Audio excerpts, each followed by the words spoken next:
Bwana Yesu asifiwe sana. Tazama ni siku nyingine tena ya tarehe 7 ya mwezi wa 3 ya mwaka 2026. Siku ya leo watu wa Mungu, nimewiwa tujifundishe somo ambalo linahusiana na upendo. Kabla tujasoma somo hilo, basi tuimbe wimbo unaosema acha maneno. Karibuni sana.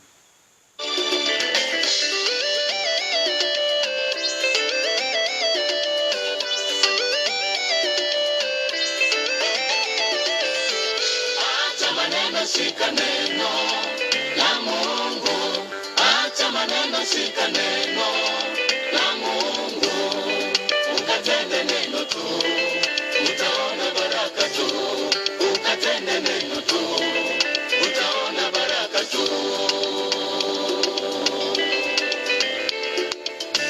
Acha maneno, shika neno la Mungu, acha maneno, shika neno la Mungu, ukatende neno tu, utaona baraka tu, ukatende neno tu, utaona baraka tu.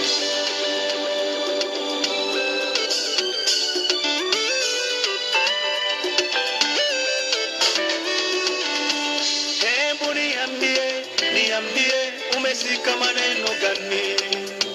Niambie, umeshika maneno gani katika moyo wako?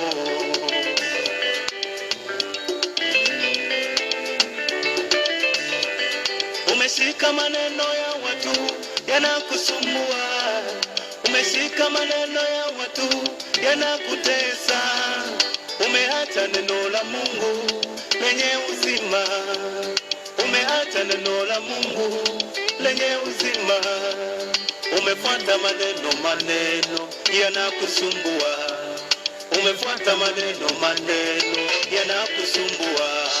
Acha maneno, shika neno la Mungu, acha maneno, shika neno la Mungu, ukatende neno tu, utaona baraka tu, ukatende neno tu, utaona baraka tu.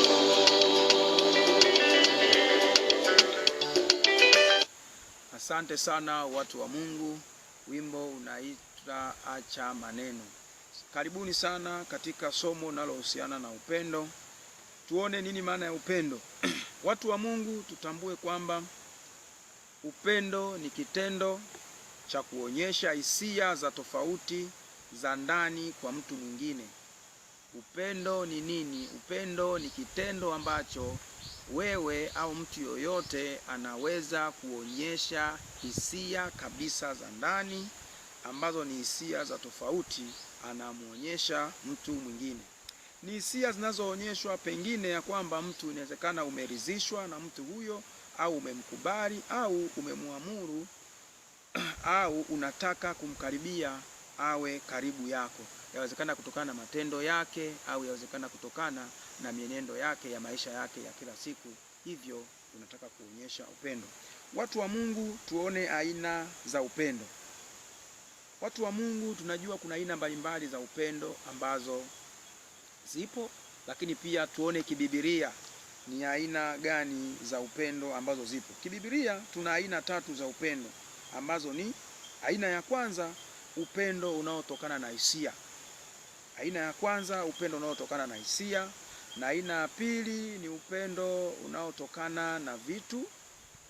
Lakini aina ya tatu ni upendo usio na masharti, au upendo wa kimungu, au mwingine tunasema upendo wa agape. Tutaanza kuangalia upendo mmoja baada ya mwingine. Upendo wa kwanza, ambayo ni aina ya kwanza ya upendo, upendo unaotokana na hisia. Upendo huu ni upendo unaozaliwa na hisia na ni maarufu sana kwa mke na mme. Kibiblia, Sulemani alijaribu kueleza upendo wa namna hii, ambao aliueleza kupitia wimbo ulio bora, sura ya kwanza mstari wa 13 hadi wa 17. Wimbo ulio bora. Tuone wimbo ulio bora,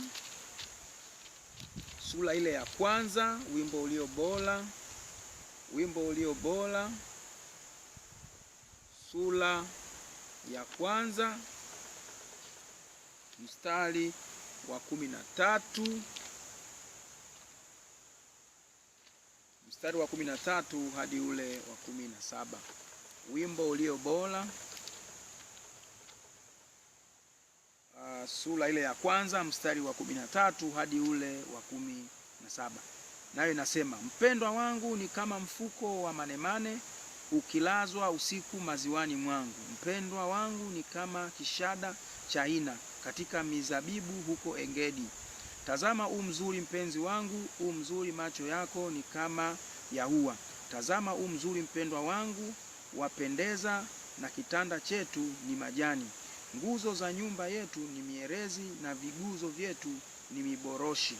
Tunaona hapa upendo, aina hii ya upendo ambao upendo wa hisia, ambao pia tumeona watu wa Mungu inapatikana, au upendo huu unaonekana sana kwa mke na mme. Tunaona hapa Sulemani ameweza kuueleza kupitia wimbo ulio bora. Tuone aina ya pili ya upendo, upendo unaozaliwa kwa vitu tunavyoendana navyo. Aina ya upendo huu, watu wa Mungu, unazuka kutokana na mahusiano fulani mtu mmoja alionayo na mwenzake. Anaweza akawa ndugu yake, rafiki, au kama ni wachezaji mpira basi mchezaji mwenzake, au kama ni mfanyakazi wa taasisi ya umma au binafsi au kazi mbalimbali. Ni upendo ambao unatokana pia na mfanyakazi mwenzake. Ni upendo ambao kusipokuwa na mahusiano fulani ya karibu, mtu wa Mungu, faida fulani ambayo mtu anaweza kuipata kwa mwenzake hauwezi kuzaliwa. Upendo huu unazaliwa kutokana na vitu mbalimbali ambao si upendo wa kimungu. Ni upendo tu ambao mtu anaweza kukupenda wewe kwa sababu ya vitu mbalimbali. Tunapaswa tupendane sisi kwa sisi. Biblia inatuambia hivyo, tusipendane kwa kuangalia vitu.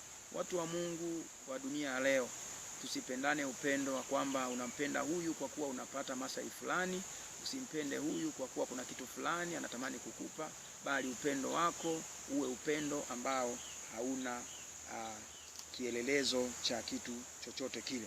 Unaweza ukasoma Yohana mtakatifu, Yohana wa kwanza, waraka wa kwanza wa Yohana sura ya 2 mstari wa 9 hadi wa 10, lakini pia unaweza ukasoma Mathayo mtakatifu sura ya 5 mstari wa 46 hadi ule wa 47. Utaona aina ya upendo huu ambao ni upendo wa vitu. Upendo wa namna hii haupo tu kwa waaminio bali hata kwa waovu. Aina hii ya upendo, naona hii aina ya pili, upendo unatokana na vitu, pia tunaona kwamba si watu tu wanaomtegemea Mungu. Hata wale waovu wanaotenda mabaya, wanaotenda dhambi, wana aina hii ya upendo. Hivyo watu wa Mungu, yatupaswa tusifate upendo huu, yatupaswa tupendane sisi kwa sisi.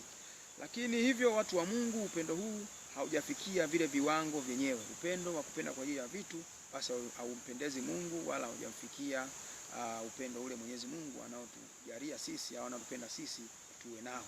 Lakini aina ya tatu ya upendo, upendo usio na masharti, au kwa namna nyingine tunasema upendo wa agape, au kwa namna nyingine tunasema upendo wa kimungu. Huu ni upendo Yesu Kristo aliyokuwa anauzungumzia. Ni upendo unaompenda mtu bila sababu yeyote. Ni upendo wa kiwango cha juu sana. Unampenda mtu kwa kutokujali kama yeye anakupenda au hakupendi, kama anakuchukia au hakuchukii, kama anakusema vibaya au hakusemi vibaya, ama ana faida yoyote kwako au hana faida yoyote. Tunaona aina hii ya upendo, aina ya tatu, upendo usiokuwa na masharti, upendo wa agape au upendo wa kimungu. Ni upendo ambao mtu anakupenda bila sababu ya aina yoyote. Upendo huu ndio Yesu aliyokuwa nao kwetu. Biblia inasema alitupenda kwa upeo. Watu wa Mungu, yatupasa tupendane kwa upendo huu ambao Yesu Kristo alitupenda sisi, akakubali kufa na kuzikwa na kuomba msalabani kwa ondoleo la dhambi zetu sisi. Lakini upendo huu wa upeo tunaupata ukisoma Yohana mtakatifu sura ya 13 mstari wa kwanza. Upendo huu wa upeo ambao Yesu Kristo alitupenda unaupata ukisoma Yohana mtakatifu sura ya 13 mstari wa kwanza.